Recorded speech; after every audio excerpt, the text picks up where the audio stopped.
Hello guys, it's Colin and it is match day. We play Aston Villa tonight at home. Looking to get back to winning ways after a horrible game last week and a horrible game midweek. If we play anything like we did last week against Brentford today, then we might as well just put the loss on the board already. I feel like midweek shouldn't really matter. We threw the cup away, but it was second string team. The team won't be anything remotely the same tonight, well, hopefully. Because some of the players that played on Wednesday, there's a reason they don't get minutes in the Prem. You know how bad they are at the moment. Like, Kanate's been iffy this season, but Gomez played 2 games in the cup this season. They've both been a disaster, to be honest. I think he's a good option, but should not be starting games. That's why we should have got Gay in the summer. Like, it was a perfect deal. As it stands, United are losing, Arsenal winning, Palace winning. It's 2 games on. I'm recording this before the Spurs and Chelsea game. So if we win tonight, obviously depending on the result in the Chelsea and Spurs game, we could move up to third. Which is what? We lost 5 last Premier League games. Third place isn't that bad. Little post-match edit. United actually ended up drawing with Forest, but if we win tonight, we'll still go above them. So then we have obviously Madrid and City. So if we beat Villa tonight, pick up a bit of form going into them games, and we'll be looking good. Hopefully things do start ticking tonight with some players. Now Villa at home, recently enough, we've had a good record against Villa. I don't think Emery, since he's taken over, has beat us. A few fluke draws, like meaningless games kind of, and a few end of the season draws and claps last year.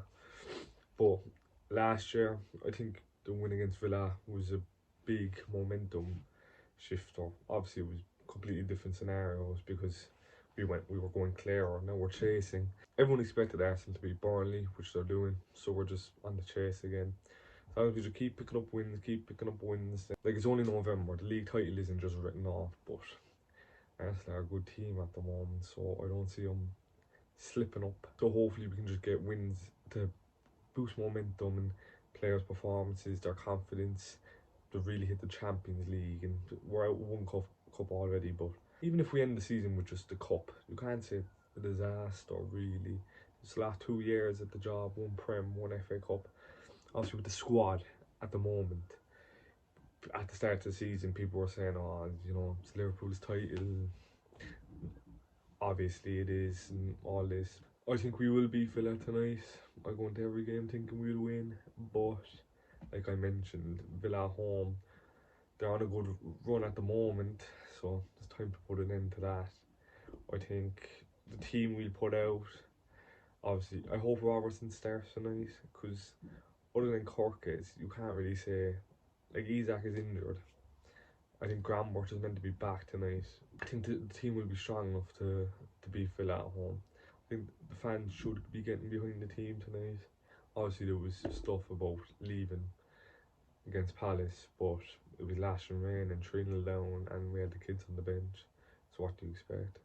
People were saying about if we lose this game, could Slot be sacked? I don't think so. Tonight's not tricky, but the week after that is a bit tricky. So I wouldn't expect Slot to get sacked if he loses against Madrid and City. I think it's the fixtures then after that. If we play like we've been playing recently, then you start to question things. So this is how I think we'll start tonight. And I think this team is, on paper, should beat Villa easily. So I think we win tonight, and obviously I hope we do. Up the Reds. Marmadash really is back in goal, even though Freddie Woodman couldn't have done anything about the goals against Palace. Right back I have Conor Bradley, because obviously with Frimpong's injury, and I don't think we'd be desperate enough for Calvin Ramsey to start. Well, left back I'm going Robertson. He could start Kirkes, because Kirkes started every Premier League game this season, but I think Robertson has to start. Centre halves, obvious, Kanate and Van Dijk, nailed on. Midfield I have McAllister, Sabasai and Wirtz. Grambert is back with the team, I think, but I don't think he'd be fit enough to start, and obviously Jones got injured as well, so that's basically our only options at the moment. Front three I have Gakpo, Ekitike and Salah. I think with Isak not in the squad either, I think they're pretty much nailed on to start, because he never plays Chiesa. Up the Reds.